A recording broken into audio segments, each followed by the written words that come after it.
You see, there are some things that happened in this world that scientifically you cannot prove it, but it real, it happens, it exists.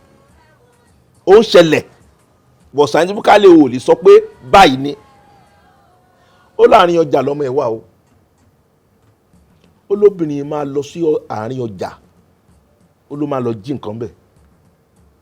Ó ní wọ́n tó bá ti jí nǹkan láàrin ọjà tó bá ti pariwo lè lórí, ó lọ́mọ kékeré kan lọ mú òkò, ó ló máa sọ̀lù. Ó ní tí òkò yẹn bá ti, ó ní tí òkò tọmọ yẹn bá sọ bá ti kan ara ẹ̀, ó ní kò ní móṣù yẹn jẹ. Obìnrin yẹn ní báwo ló ṣe máa lọ jalè láàrin ọjà, ó rí gbajúmọ̀ èèyàn. Fádà mi sọ pé kò sí tó lè ṣe, Ifá ló sọ̀rọ̀. To cut the story short, obìnrin yẹn lọ ṣe. From nowhere, ọmọ kékeré kankan wà ó dẹ̀ sọ obìnrin yẹn lóko, obìnrin yẹn òkò yẹn bá ọba. Oṣù yẹn lóbìnrin yẹn, oṣù yẹn kò mú jẹ. Without taking any medication, tó lè ti wá oyún for years. Ó ti lọ. Ẹni bá dákẹ́ tara ẹ̀ á bá dákẹ́.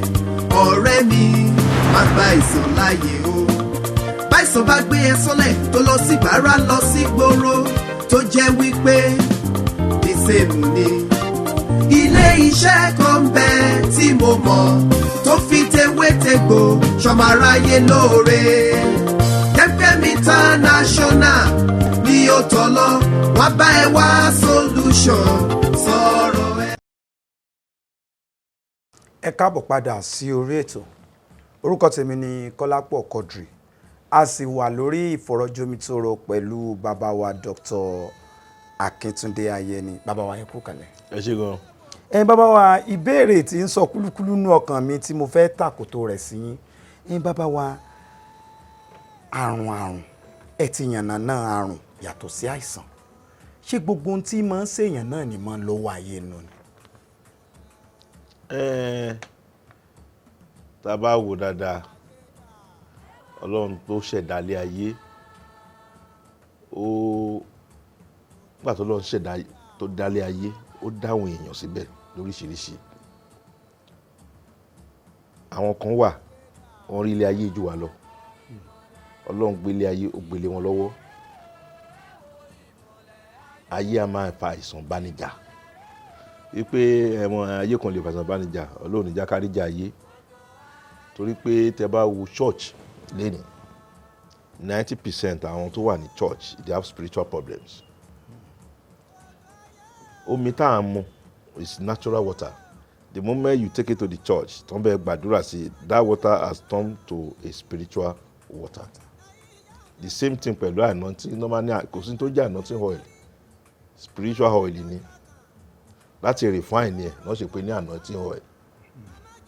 Tailor ni tailor ń jẹ́, tá bá fẹ́ package ẹ̀ náà máa sọ pé fashion designer. Are you getting me right now? So ayé a máa fa àìsàn bánijà. Ọ̀pọ̀lọpọ̀ àìsàn tàbí ìdààmú tó kọjú ẹlòmíì kì í ṣe lásán. That is why you see many people when they get to the hospitals, they will do all the medical examinations, they won't find anything. Wọ́n á ní wọn rí kankan. In UK, in US, all over the world. Obìnrin míì wà, gbogbo tẹ́sì ilé ayé náà ti ṣe, kò sí kankan tó ṣe, kò ní fibroid, kò ní ovarian cyst, fallopian tube, gbogbo ẹ̀ ló wà open. Kò gbogbo nǹkan tó yẹ kó dí obìnrin lọ́wọ́ tí ò yẹ kó má lóyún, kò sí kankan tó ń ṣe.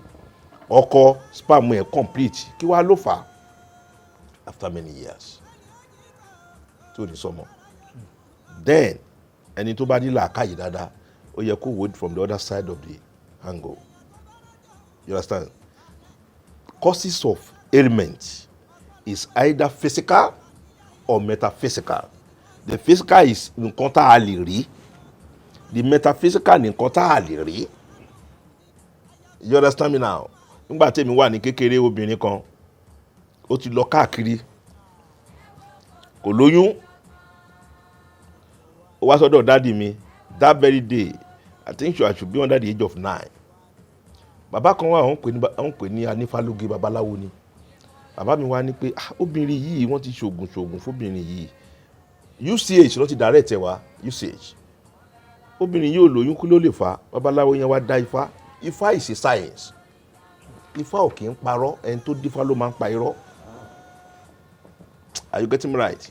Torí Ifá tó bá ti dá odù tó bá ti mú jáde náà máa kì. Ó wá kù sọ babaláwo tó interpret odù yẹn láti sòótọ́ tàbí kó pa irọ́. Odù Ifá yẹn lè sọ pé ẹ̀kọ́ kan ní kán lọ fi ṣe nǹkan ètùtù ẹ̀. Babaláwo tó fẹ́ jẹun alódìdí àgbò kan ní. A ní àgbò ewúrẹ́ gbogbo àkàjọ olè ní gbogbo ẹ̀. That is why these things they are not real now. Irọ́ ti pọ̀ nbẹ̀. Babaláwo yẹn wá dífá fún obìnrin yẹn. Babaláwo yẹn wá ń sọ fún dáàdì mi pé olóbìnrin yìí ó ní kò sóògùn tó lè lò, ó ní kò lè bímọ, ó ní kò lè lóyún. Ó lọ mọ ẹ̀, ó láàrin ọjà ló wà. You see, there are some things that happened in this world that scientifically you cannot prove it, but it real, it happens, it exists. Ó ń ṣẹlẹ̀, but scientifically o lè sọ pé báyìí ni. Ó láàrin ọjà lọ́mọ ẹ̀ wà o. Ó lóbìnrin máa lọ sí àárín ọjà, ó ló máa lọ jí nǹkan bẹ̀. Ó ní wọ́n tó bá ti jí nǹkan láàrin ọjà tó bá ti pariwo lè lórí, ó lọ́mọ kékeré kan lọ mú òkò, ó ló máa sọ̀lù. Ó ní tí òkò yẹn bá ti, ó ní tí òkò tọmọ yẹn bá sọ bá ti kan ara ẹ̀, ó ní kò ní móṣù yẹn jẹ. Obìnrin yẹn ní báwo ló ṣe máa lọ jalè láàrin ọjà, ó rí gbajúmọ̀ èèyàn. Fádà mi sọ pé kò sí tó lè ṣe, Ifá ló sọ̀rọ̀. To cut the story short, obìnrin yẹn lọ ṣe. From nowhere, ọmọ kékeré kankan wà ó dẹ̀ sọ obìnrin yẹn lóko. Obìnrin yẹn òkò yẹn bá ọba. Oṣù yẹn lóbìnrin yẹn, oṣù yẹn kò mú jẹ. Without taking any medication, tó lè ti wá oyún for years. Ó ti lọ America, ó ti lọ England, ó ti lọ Germany. From nowhere, oṣù yẹn ó kàn ní pé òun ò ní nǹkan oṣù ni. Eré ni èkíní kan after 3 months. Wọ́n ṣe test ní Nàìjíríà kò believe, ó tún gba UK lọ. From UK lọ sí America náà confirm pé báwo ló ṣe ṣe, how did you manage? Those are the things that you cannot scientifically prove it, but it happens. Àyíjọ́ mi yẹ nísìnyí lóyún wọn fi ṣe ní èyàn ò lè sọ, but it won't happen. Mo ń sọ àwọn mystery things tó ń ṣẹlẹ̀ in the world of traditional medicine, especially in this world. Táwa rí nígbà tí èmi gbogbo àwọn nǹkan tí mo sọ àwọn nǹkan tí èmi experience nígbà tí èmi wà kékeré lọ́dọ̀ àwọn tó jẹ́ bàbá tiwa nìyẹn. Now the same thing ní usage níbàdàn again. Woman kan gbọ́ mẹ́ lọ sí usage, ọmọ yẹn ń yọ ike lẹ́yìn, ó ń yọ ike. Nígbà tó wá dé usage, matron tó wà ní usage ló sọ pé wá operation náà máa ṣe fọ́mọ yìí o, and operation yẹn dẹ̀ lélẹ̀ 50-50 ni. Pé but jẹ́ kí n fún ẹ lọ́dọ̀ bàbá kan lọ sí ìdí kan lọ́dọ̀ bàbá lẹ́kìtì. Bó ṣe gbọ́mọ yẹn ni bá wá sọ́dọ̀ dádì mi bá wò ike lélẹ̀ yìí.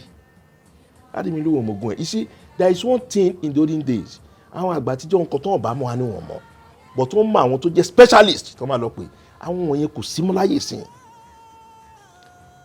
Luckily for the woman, bàbá kan wá kí dádì mi ló wá ń sọ fún pé ó ní ké lọmọ yìí fẹ́, ó ní ké lọmọ yìí yọ o, ó lóun mọ ògùn ẹ̀. Ó wá sọ fún obìnrin yẹn, ó ní kó lọ ra ìlú gángan ìlú. Ó ní tó bá ti ra ìlú yẹn, ó ní kó mọ wípé gbélú yẹn wá. Wọ́n wá lọ ra ìlú yẹn, wọ́n gbé fún dádì mi. Obìnrin yẹn lọ, wọ́n ní tó bá di ọjọ́ kẹsàn-án kó padà wá. Kó tó padà dé, ìlú yẹn awojú ẹ̀ wọ́n ti yí padà, wọ́n ti fawọ̀ míì sí. Wọ́n wá gbé ìlú yẹn fún ìyá ọmọ yẹn. Wọ́n ní tọ́mọ yẹn bá ti jí láàárọ̀, wọ́n ní ìlú yẹn ni kó máa gbé fún kọ́mọ yẹn máa lò káàkiri. Wọ́n ní kò gbọdọ̀ gbà lọ́wọ́ ẹ̀ o. Wọ́n ní tó bá ti lu ìlú yẹn tó lù títí tó bá ti sú, fúnra ọmọ yẹn ló máa gbé ìlú yẹn fún ìyá ẹ̀. Ìlú yẹn ò dẹ̀ gbọdọ̀ kanlẹ̀, tó bá ti gbé fún kó máa lọ fi ìlú yẹn lọ kọ́ lára ògiri ni. Ó máa lu ìlú yẹn fún 16 days. After 16 days, àtọmọ àtìlò àtẹ́bìtì kan máa bọ̀. Ìgbà tó máa pé 16 days, right? Kó tó pé 16 days, ike tó ti ń yọ lẹ́yìn ọmọ yẹn ó disappear ó rá. Scientifically kò ṣeé proof, but ó ṣẹlẹ̀. So that is why there are some things in the traditional medicine that you cannot scientifically say this is how it happens, but it is real. These are the powers in the traditional medicine, which is beyond science. So there are some things that is beyond science. There's a lot of things in the world of traditional medicine that is beyond science. Now, nípa káyé máa fi èèyàn ṣe èèyàn, àmì káyé máa fi àìsàn tàbí àrùn ṣe èèyàn, ó máa ń pọ̀ rẹpẹtẹ. But níbi tí ìdààmú ti kọ́kọ́ wájú láyé oníbi àlá. The four, as a human being is comprised of 4 bodies. The mental body, the physical body, the spiritual body, and the astral body. 4 bodies yìí ló make èèyàn as a human being. The mental body, that is where we have the brain, the faculty of our brain. That is where we store most of our things, our thinkings. Gbogbo tó ṣẹlẹ̀ ní 40, 50, 70 years is in our brain. That is our mental body. The physical body, ó ní ẹ̀yà ara wa tá à ń wò níta báyìí as a human body, right? Tá à ń wò, that's the physical body. Now, the spiritual body is the soul. That is the soul. Ó ní ẹ̀mí ni Ọlọ́run, right? Ó ní ẹ̀mí. The 4th body is the astral body. That astral body is the most delicate part of our body. What connects the spiritual body and the physical body together is the astral body. Òun ló fà ẹ máa wo téèyàn bá ti kú báyìí, téèyàn bá ti kú gbà báyìí, ẹ máa rí pé wọ́n máa wo òkú yẹn lẹ̀lẹ̀. Physical body òkú yẹn náà rí yẹn. The physical body náà rí. The spiritual body of that person is gone. It's the soul. Ó ti lọ. Are you getting me right now? The mental body is gone. The astral body is gone. What remains is the physical body. So when a man dies, the only body that remains you can see physically is the physical body. The other part of the body is gone. Ẹni bá dákẹ́ tara ẹ̀ á bá dákẹ́. Ọ̀rẹ́ mi má gba ìsàn láàyè o. Báìsàn bá gbé ẹ sọ́lẹ̀ tó lọ sí bàárà lọ sí gbòòrò tó jẹ́ wípé ìsèmù ni. Ilé iṣẹ́ kan bẹ tí mo mọ̀ tó fi tewétegbò ṣọmọ aráyé lóore. Yemkem International ni ó tọ́ lọ, wá bá ẹ wá solution.